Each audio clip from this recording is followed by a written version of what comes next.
Good morning. My name is Steve Lewis, and I'm the CEO and founder of Living Planet. It's my pleasure to be speaking to you today to discuss important trends and shifts in the evolution of the internet and its impact on our quality of life and how we'll live in urban environments in the future. And I hope to cover quite a lot of ground, principally around two principal market trends. First is how the internet is evolving from a content sharing platform to being able to sense, to learn, and to be able to act to improve our quality of life and improve our economic opportunities. The industrialization of the internet is a shift from simple content sharing and social media to becoming a reliable utility on which we begin to depend. It's probably the most profound shift in the computing industry that we've seen in 20 or 30 years, and since you'll have seen in the press many discussions around its potential implications. I won't bore you with all of them right now. Before we go forward, I want to look back a little bit and give some context just to how fast this industry segment is moving. In the top left-hand side of the slides, you'll see the Hubble telescope and some images that were produced over the last few years. The Hubble telescope was launched in 1994 and is used to look into our universe and beyond and try to understand what's going on in the vast complexity of space. It's basically a control platform with sensors, gathering data, principally light and other signals, and then transmitting that back to Earth, and then making minor adjustments to focus in the areas of interest. If we move beyond the Hubble telescope, we start to see other platforms being deployed into the rest of our planetary system. The image to the right is the Mars Rover, that's Curiosity, that's currently moving around the planet and looking at both geological information as well as space environment. The next row, you'll see Google Maps, where we're looking at our own planet in fairly high detail. And then you start to see how we take other data from ground-based stations. In this particular case, we're looking at emissions in a city. In this case, it happens to be methane, and how we start to integrate that with that visual data. The bottom row is a very exciting area of science. We're moving from large objects to looking at very small objects and beginning to control them. From this case, using microbes to digest waste products. In this case, it happens to be Tetra Pak that you buy your milk and other products in, right through looking at geological or geophysical features below the ground up to multiple kilometers and looking at molecular structures. To the right, we're looking at the atomic bonds in a molecule of carbon monoxide.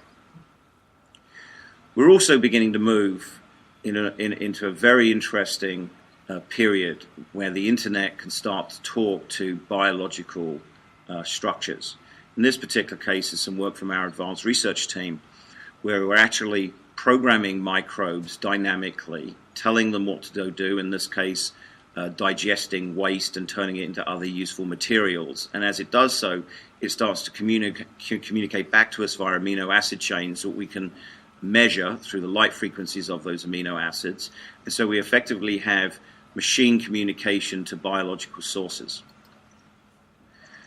Many of you are familiar with handheld devices. Most of you will have a smartphone or other type of device. These devices are now starting to incorporate other forms of sensing.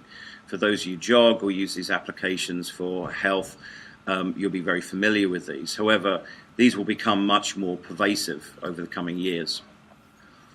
This particular device happens to be a contact lens. We call them hyper-wearable devices, something that you depend on every day, that is not embedded in your body but you wear. This particular device is looking at sugars being produced from your eye fluids to determine what your rate of insulin production is and to enhance vision. This next little device actually is produced and printed onto your skin when visiting the hospital using a lithographic process. It's using the heat of the skin to produce energy so that that device can communicate with a network, and it's starting to measure certain substances that come through your skin to determine what's going on within your physiology. When you look back across all of those elements, you see a world connected by a common network that is talking to both digital electronic devices and biology. And the volume of devices that talk to that network grows exponentially over the coming years. We're a software company, and I don't intend to go through the detail of exactly what we do today, but effectively we produce software that enables the internet to sense what's going on in its environment, take that data and learn from it, and then make intelligent decisions about what it acts upon, changing things in our physical world. Also, that data can then be provided to other forms of applications, and so we take, let's say, video information that on the one side may have something to do with your security, but also may be measuring your heartbeat. Second major trend over this last 10 or 15 years is man has become principally an urban species. And we move into cities for a number of different reasons. Principally economic, or for social development or social mobility, to improve our quality of life, our security, access to resources, to get a better education and healthcare. And over the last few years, we finally shifted to the majority of mankind now living in cities, and that trend is going to continue, with about 70 to 80% of the world population living in cities over the next 20 or 30 years. As a result, we have to accommodate many more people and their families. And so we're seeing both extensions and redevelopments of existing cities, and we're seeing new cities starting to emerge. The challenge we have is that the development of cities or the creation of the new spaces requires an immense amount of resource. And so we're starting to see software being used to change the way we design, the way we deliver, and the way we operate those new environments. This particular project is our development in Portugal called PlanIT Valley, which will be the center of major research around the world looking at urbanization and the application of technologies to improve quality of life. This particular site is Convida in Brazil. It's one of our strategic alliance partners. Convida is building mixed-use developments that are designed to improve well-being in all of its dimensions, not only health, but also how society functions, how we create economic opportunity. And these will be replicated in a number of states in the northern part of Brazil. Likewise, to support a city, you need to have logistics and supply infrastructures to be able to support those new environments. So let's talk a little bit about the shift that we've seen. If we look at microelectronics, we've seen microelectronics becoming commoditized, much higher quality, much more reliable technologies, mass-produced, with an immense amount of complexity at very low prices.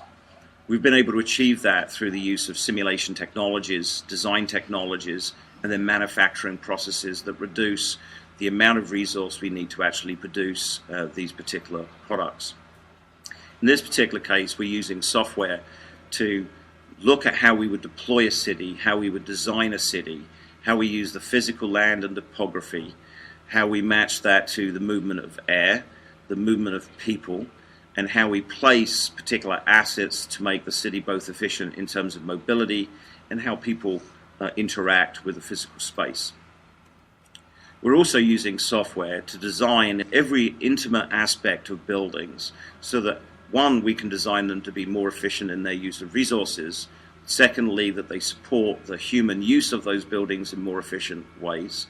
And thirdly, that we manufacture en masse the component parts that then are assembled extremely quickly.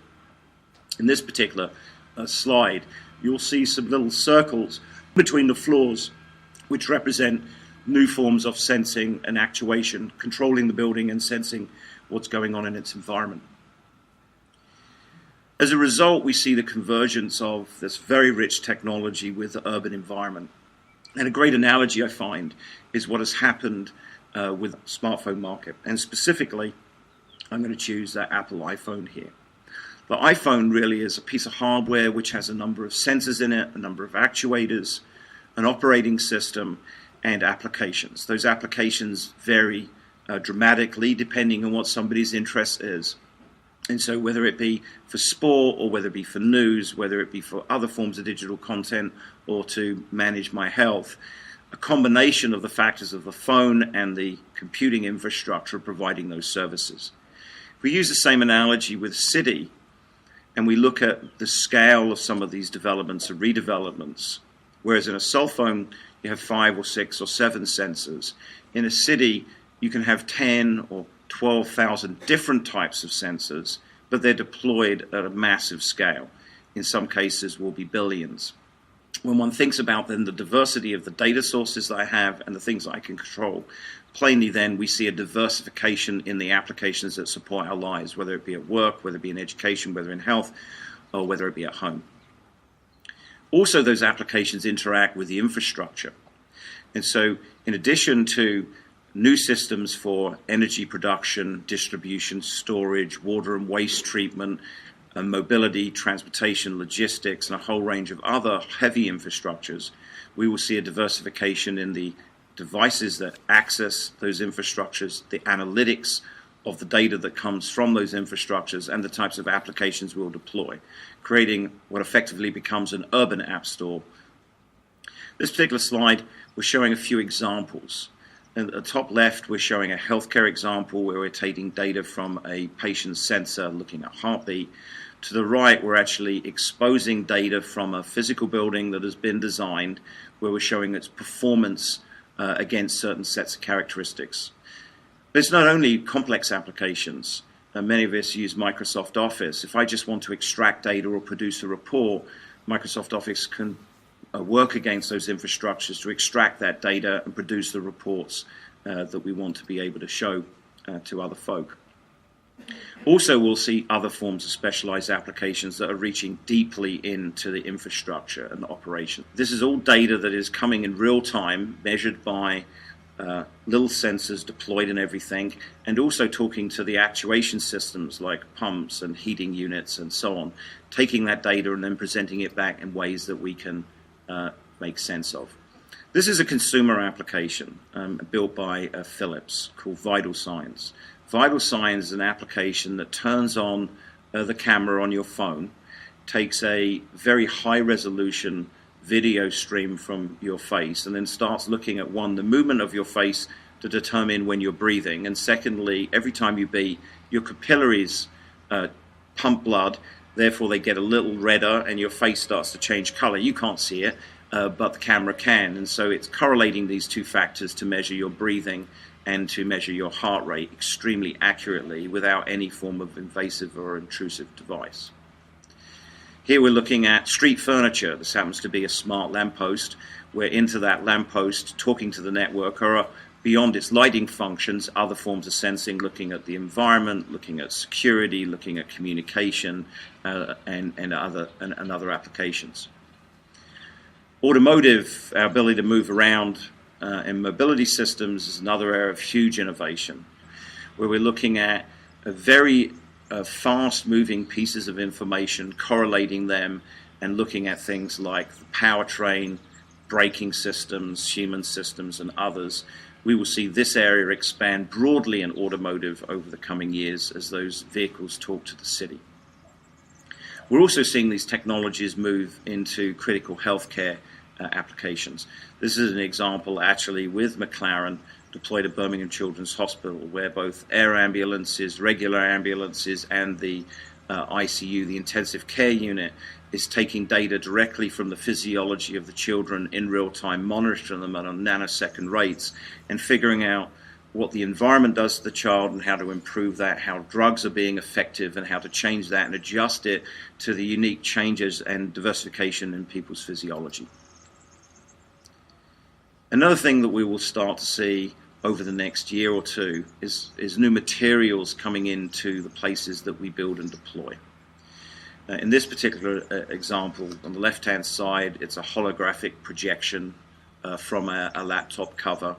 On the right-hand side, it's windows that, with sensing, can detect that the heat is changing outside, light is changing outside, and we can dim the glass by applying an electrical charge to it. Here somebody's woken up in the morning and we're starting to bring the data that they need to start their day into the context of where they are. So whether it be a bathroom mirror or other surfaces around the home, whether they're tables or walls, their floors, their refrigerator surfaces. And here we move into sort of our work day, whether it be in a hotel and understanding what's going on in local traffic patterns, and that data being sensed from that local environment, or bringing other forms of data into the now, whether it be mobile communications or what's happening in my physical environment. We're all fans of social media, and many of us have many social media accounts.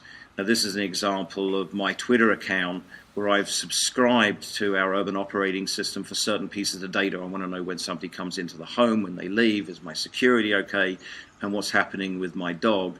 And in this particular case, based on the things that I've subscribed to, I'm getting information in real time that's of interest to me in the places that I most regularly go or want to monitor or interact with other parts of my life. This last example really is the convergence of a number of those pieces. So let's recap for a moment. We're seeing an immense shift where the internet can begin to sense, to learn, to act, and support in a fundamental way the things that matter to us in our lives. Secondly, we're moving into urban environments, and those urban environments are becoming enriched by that deeper level of technology. But we need to bring some process and order to the things that we do, whether it be in government services or the way we go about our lives. And so an important shift now is how we go bring methods to go define how we want to interact with our life, define that process, have it track that data, act on that data, and then perform the various tasks that we're interested in having in supporting our general day-to-day existence. Anyway, most importantly for me, the shift that is coming will have vast economic and social development consequences. The world will be defined not by individual countries, by the development and the economic and social stability of the cities within each one of those. And so this shift is creating both opportunity for employment, for social integration, for social inclusion, and is being driven by a very important wave of innovation, both in the technology industry, social sciences, and biology. Thank you for your time.